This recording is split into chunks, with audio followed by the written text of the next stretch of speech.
हमारे बीच में हमारे वरिष्ठ भाई प्रेमनाथ जी आए हैं। मैं इनको यहाँ ये सामाजिक समरसता मंच के मुख्य प्रधान हैं।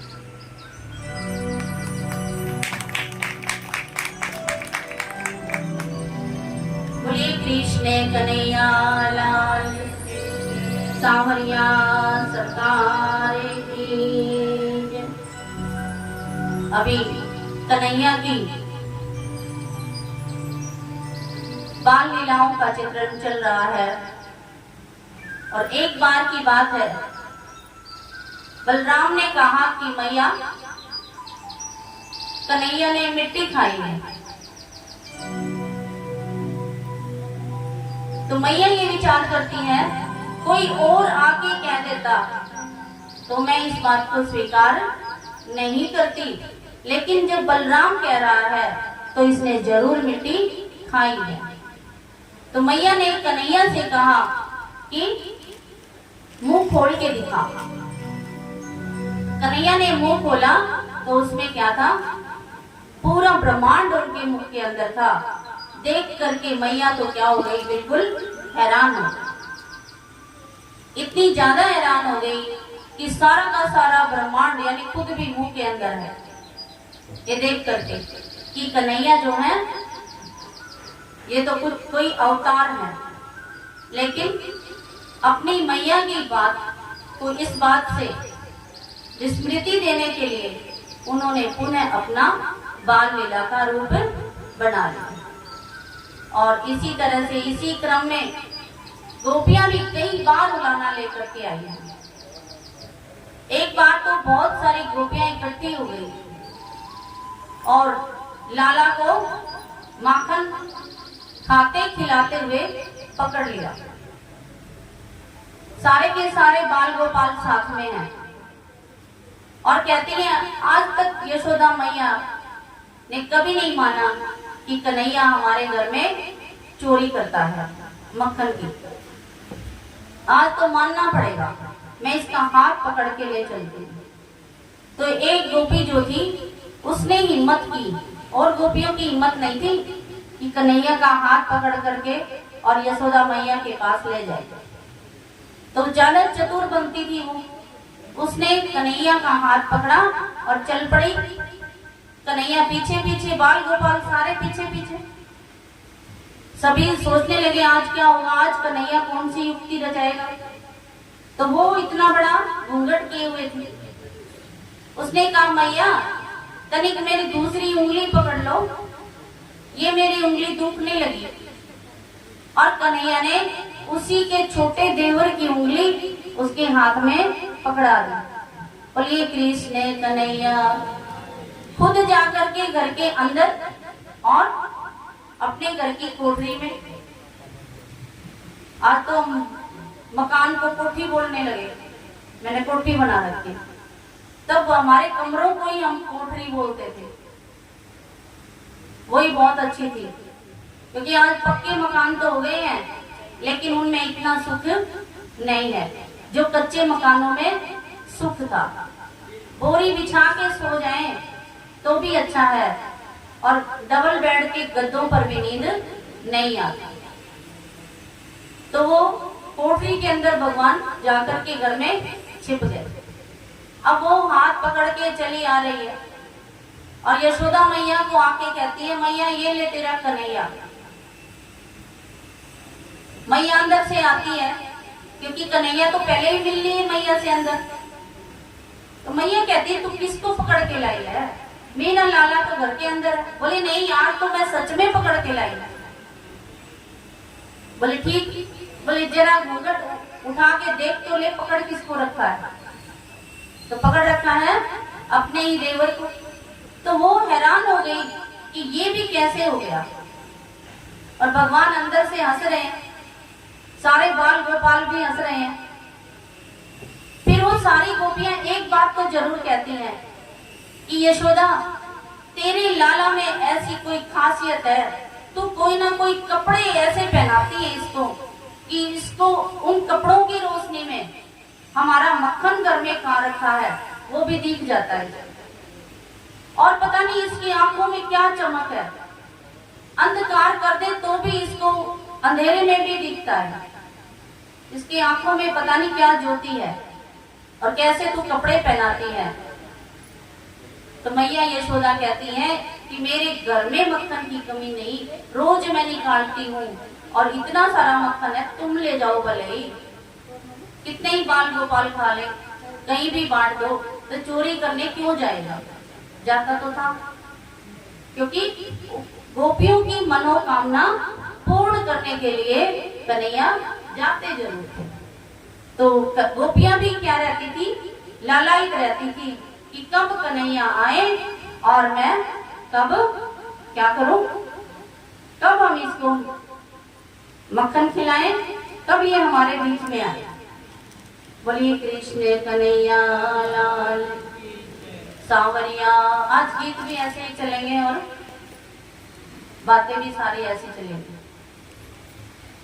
माखन दूंगी रे कन्हैया थोड़ी, बंसी तो बजाए, माखन दूंगी रे, ओ माखन दूंगी रे सांवरिया, थोड़ी मुरली तो बजाए, माखन दूंगी रे, मुरली तो बजाए, थोड़ी बांसुरी सुनाए, माखन दूंगी रे, माखन दूंगी रे कन्हैया थोड़ी, बंसी तो बजाए,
भगवान कृष्ण ने एक बार, ये बेल बजाते हैं ना, घंटी बजाते हैं मंदिरों में, और हम आरती करके साथ ही साथ भोग भी लगाते हैं।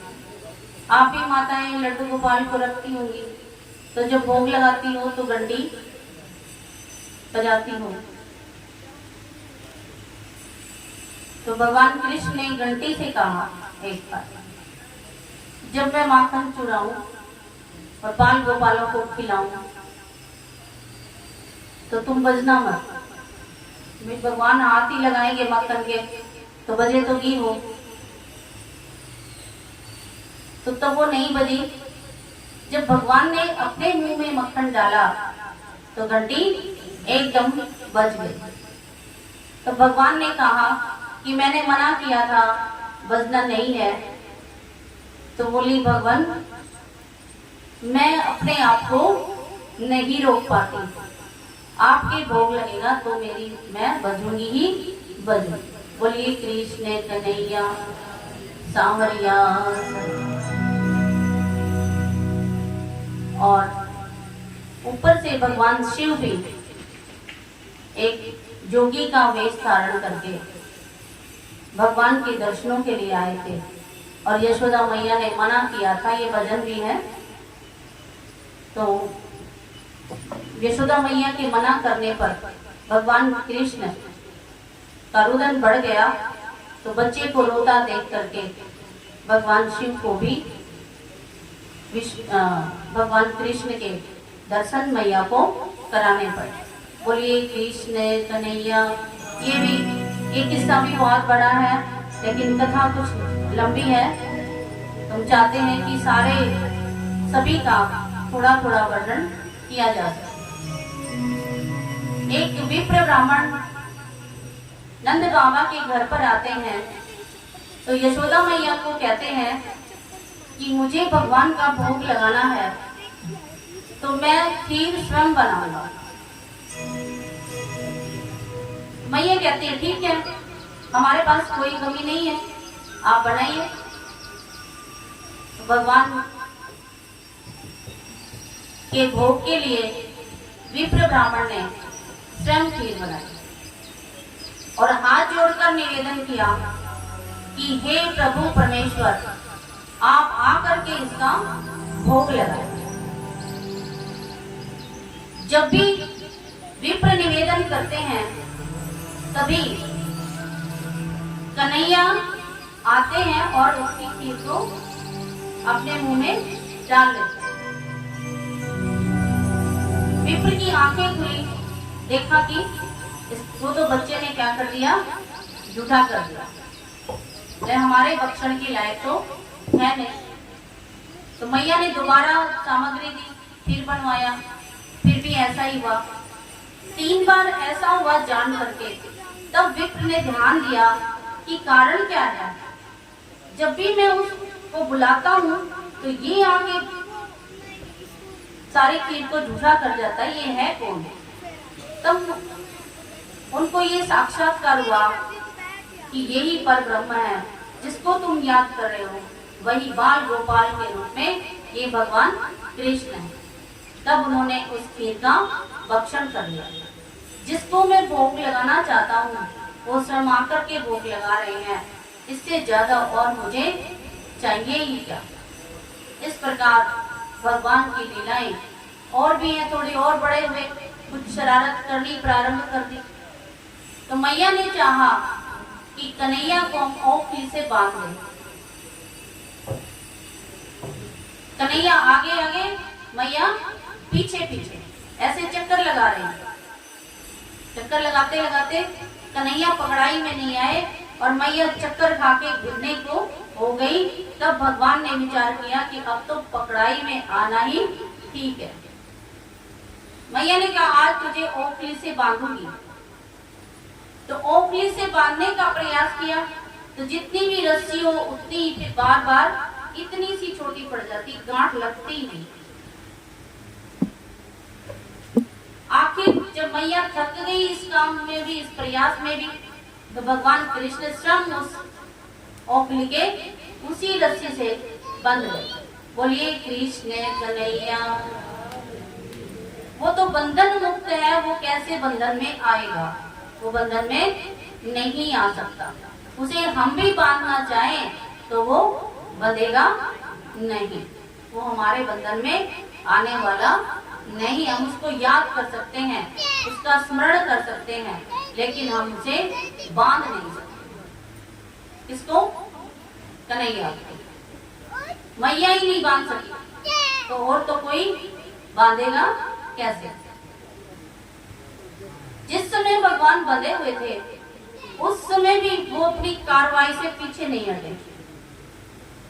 वहां पर 2 पेड़ थे मल्लिकार्जुन नाम के, नंद बाबा के आंगन में, और उनको 100 वर्ष का श्राप मिला हुआ था कि तुम जाकर के अर्जुन के पेड़ बन जाओ। तो ये नंद बाबा के आंगन में थे। भगवान ने चाहा कि आज तो मैया ने बांध दिया, और आज धीरे धीरे खिसक के और ओखली सहित उन दोनों पेड़ों के बीच में चले गए, और वो दोनों पेड़ टूट करके गिर गए। बोलिए कृष्ण कन्हैया लाल। और उसमें से नल कुबर और मणिगिरी नाम के कुबेर के पुत्र थे ये, वो निकले और उन्होंने भगवान से क्या की? प्रार्थना की और अपने लोग को चले गए। अब राजा परीक्षित जी पूछते हैं सुखदेव जी से कि हम इनके बारे में जानना चाहते हैं, ये मल्लिकार्जुन के वृक्ष क्यों बने और भगवान कृष्ण ने इनका उद्धार कैसे किया? तो सुखदेव जी महाराज बताते हैं कि एक बार की बात है, कुबेर के दोनों पुत्र अपनी पत्नियों सहित और दास दासियों सहित सरोवर में स्नान कर रहे थे, और वहीं से नारद जी जा रहे थे, और निर्वस्त्र थे वो सारे के सारे। तो नारद जी को देख करके सभी नारियों ने वस्त्र पहने, लेकिन इन दोनों ने वस्त्र नहीं पहने। तो नारद जी ने कहा कि तुम्हें मैं श्राप देता हूं कि तुम बड़ों का मान सम्मान नहीं रखते हो, तुम जाकर के मल्लिकार्जुन के वृक्ष बनोगे। तो उनके पुण्य निवेदन करने पर नारद जी ने कहा कि भगवान कृष्ण धरती पर अवतार लेंगे तो तुम दोनों का उद्धार करेंगे। तो ये मल्लिकार्जुन के जो वृक्ष थे, ये दोनों नल कुबर और मणिगिरी नाम के कुबेर के पुत्र थे, और भगवान ने इनका उद्धार किया। बोलिए कृष्ण कन्हैया लाल, सांवरिया सरकार। एक बार बाहर फल बेचने वाली जा रही, तो भगवान कृष्ण ने उस फल बेचने वाली को कहा कि मुझे कुछ फल दे दो। क्या दे दो? मुझे कुछ फल प्रदान कीजिए। तो अपने नन्हे नन्हे हाथों में क्या लेके आए भगवान?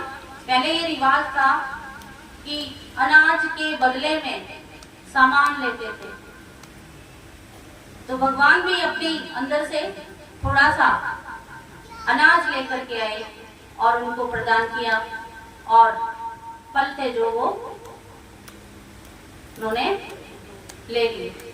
लेकिन उसके बदले में भगवान ने मणियों से भरती उसकी सारी जो छावड़ी थी ना फल की, वो हीरे ज्वारातों से मणियों से भर दी।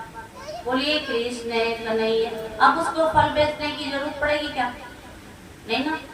बोलिए कृष्ण कन्हैया लाल, सांवरिया सरकार, बाकी बिहारी लाल की। अब यहाँ बहुत अधिक उपद्रव प्रारंभ हो गए। कहाँ पे? नंद बाबा के यहाँ बहुत अधिक क्या हो गई? ये फल वाली आई है।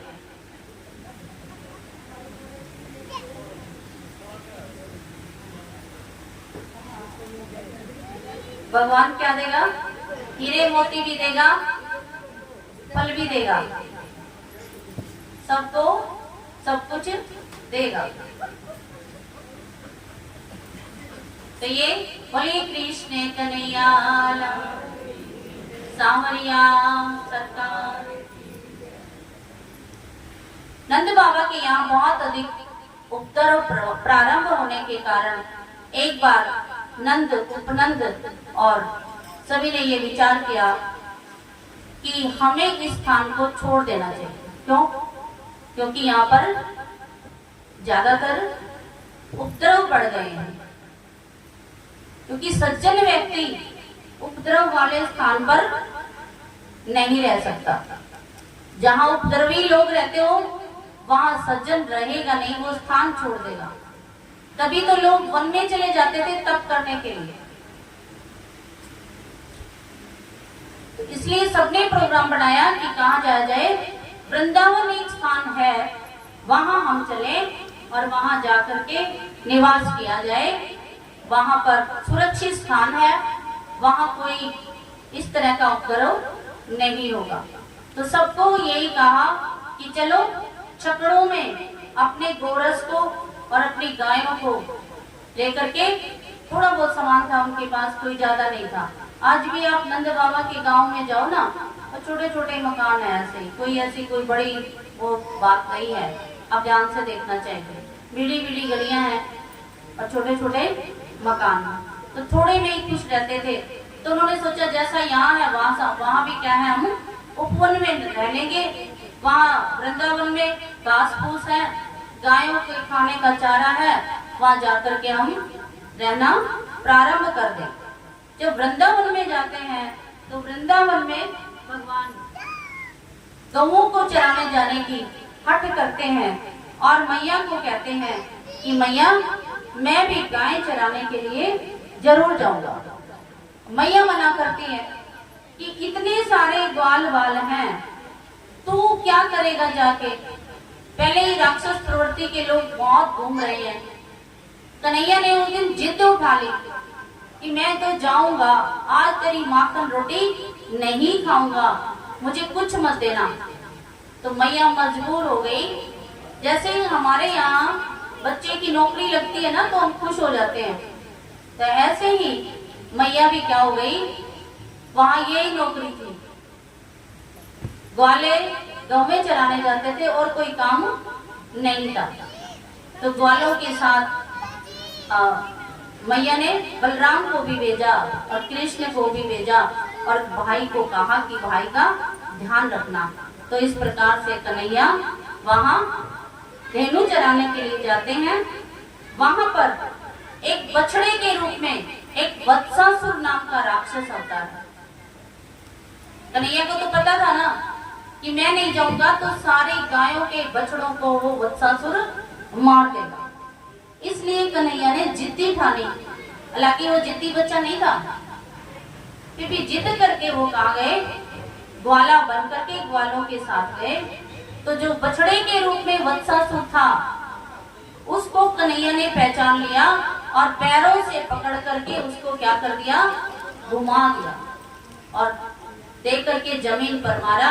उसके प्राण के रूप उड़ गए। बोलिए कृष्ण कन्हैया लाल, सांवरी वृंदावन धाम। बोलिए कृष्ण कन्हैया लाल की।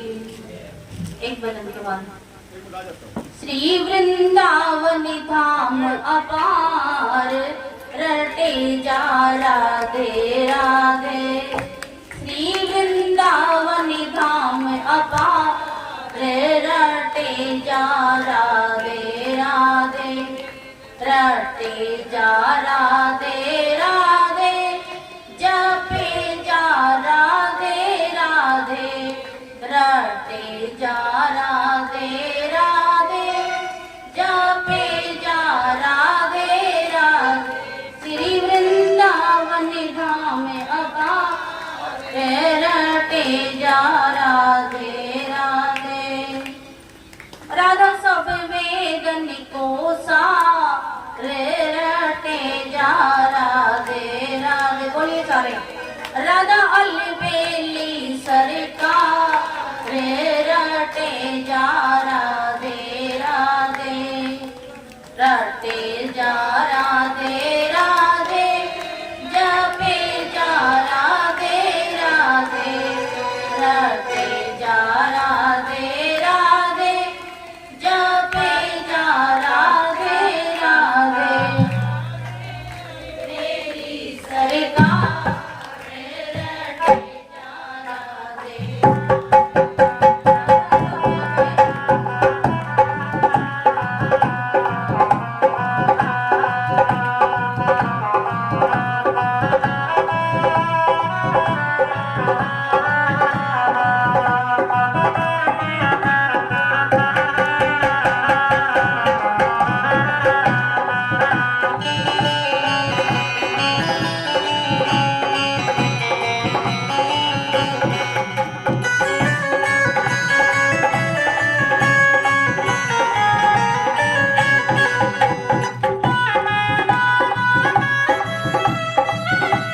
वृंदावन में राधे राधे, वृंदावन में राधे राधे, वृंदावन में राधे राधे,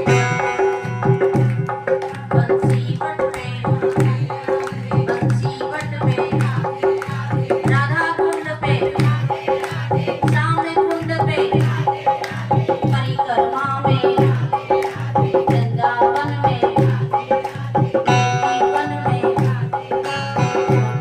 जीवन में, वृंदावन में, बाकी बिहारी बंसी वट पे, कुंज गलिन में, यमुना तट पे, राधे राधे, राधे राधे,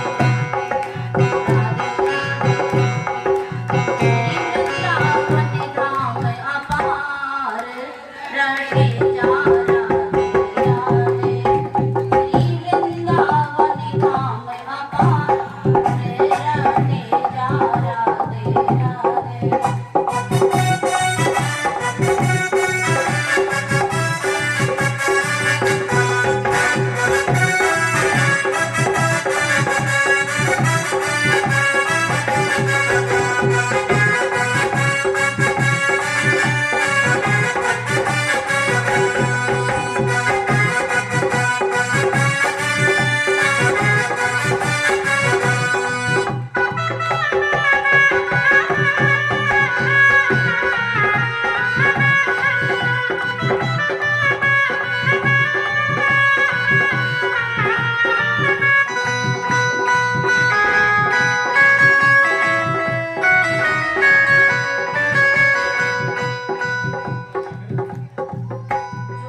जीवन में